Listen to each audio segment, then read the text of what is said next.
Somewhere in New York City, at almost any time of day, someone is trying to make a real estate decision they've never faced before. A buyer might be looking at a co-op board questionnaire they didn't expect, and another may be waiting for an attorney's call before signing a contract they've been weighing for weeks. In the middle of many of these moments is Michael Moshan, lawyer and solo practitioner. After earning his BA from Washington University in St. Louis and his JD from the Benjamin N. Cardozo School of Law, Moshan began practicing in 1996. He spent the first part of his career at Gold & Gold, P.C., and later became a partner at Gold Scholar Moshan, PLLC in 2006. Since opening his own practice in 2014, he has become the person clients call when they need someone to explain the fine print, calm their nerves, and ensure their next steps are informed, not rushed. From start to finish, he believes in taking full ownership of the client experience. Every client hears from him directly, and every contract passes through his hands. Throughout his career, he has guided buyers through thousands of closings in two very different settings: New York City's co-ops and condos, and the suburban markets just outside the city. Those experiences have shown him that what clients need most is open communication, quick answers, and the reassurance that someone is fully invested in their deal. That level of attention is the baseline Moshan works from, not the exception. New York City buyers face challenges that are hard to compare to anywhere else. One building might expect pages of financial documentation, while another asks for personal references or supplemental forms that catch buyers off guard. Someone may breeze through a condo's offering plan on their first read, then circle back with new questions as soon as they reach the finer details.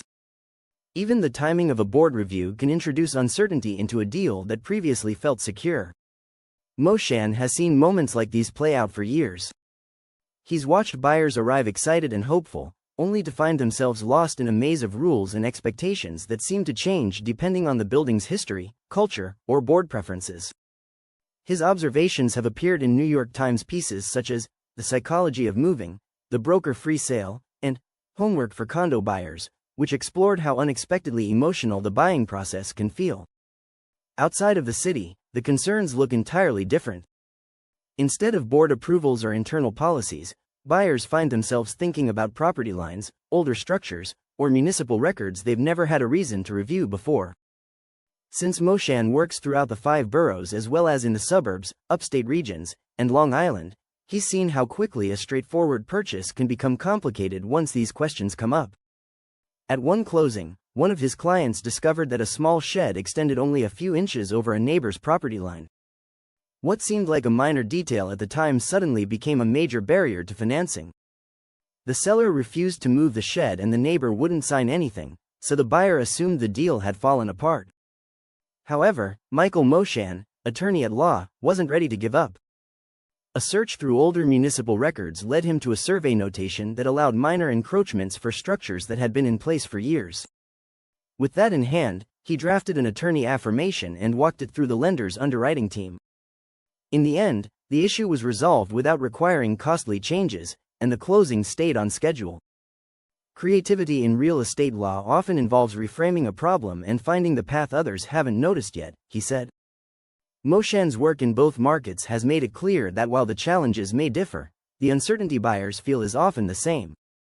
People want to know where they stand, what comes next, and whether someone is looking closely enough to catch potential problems before they escalate. In a market that moves as fast as New York's, communication has become its own kind of lifeline. There was a time when buyers and sellers had more space to think things through, but today's tech-driven, highly competitive market leaves little room to slow down. Buyers want to know whether they can move forward within hours, not days, Moshan explained. Sellers expect contracts to move from negotiation to execution at lightning speed. Brokers expect you to be working on their deal all the time, and they're not wrong to have that expectation.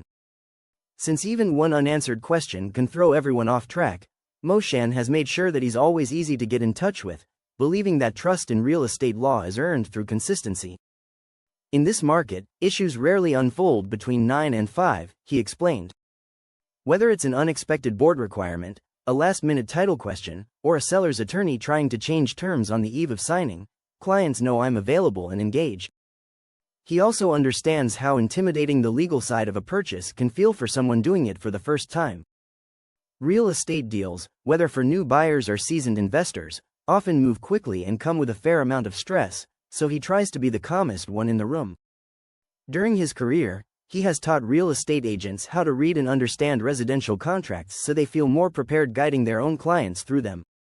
He has also worked with new buyers through programs like Buying into Brooklyn, where he helped break down the steps that many people misunderstand or avoid when navigating the city's competitive market. Moshan never moves ahead with a deal until he's sure his clients understand their options. Silence, in his mind, only creates unnecessary stress, so he addresses questions as soon as they're asked. Even brief updates, like letting someone know he's still reviewing a detail, helps build trust and keeps clients coming back. Clients and agents deserve real-time updates, honest guidance, and responsible counsel, he said. That's not negotiable. Even with a demanding schedule, Moshan makes time for the people and activities that bring joy into his life. Tennis has been one of his favorite hobbies for years. In 2012, he founded the McCarran Tennis Ladder in Brooklyn, running it until 2017. Later, he created the Westchester Tennis Ladders, which he still oversees today. In July of this year, he traveled to Israel to represent the United States in the men's tennis team for players 55 and over at the Maccabi Games. Music is another one of his pastimes. In 2007, he co-wrote and co-produced Rock the SAT, a study guide published by McGraw-Hill that used original rock songs to help students memorize vocabulary words. He has also played keyboard in several New York bands and occasionally performs with the Yacht Lobsters when his schedule allows. Moshan's commitment to his clients also extends to the greater community. A firm believer in giving back, he volunteers for local meal programs, supports the Sheldrick Wildlife Trust, and participates in cultural and theater work in Irvington alongside his wife. He also enjoys hiking with his dog Ziggy, watching movies, gardening, watching Premier League soccer with his sons, and playing for his local garage band, Killer Mixtape. Looking ahead, Michael Moshan, lawyer and longtime guide for New York buyers, expects the real estate industry to keep accelerating. Technology has given buyers and sellers unprecedented access to information, leading to higher expectations, quicker timelines, and little tolerance for delays. At the same time, regulators have started paying closer attention to disclosures, advertising, fair housing rules, and lending practices, adding new pressure for attorneys to be precise, transparent, and fully present. For Moshan, these changes only make the fundamentals more important. Ethics will matter more, not less, he said.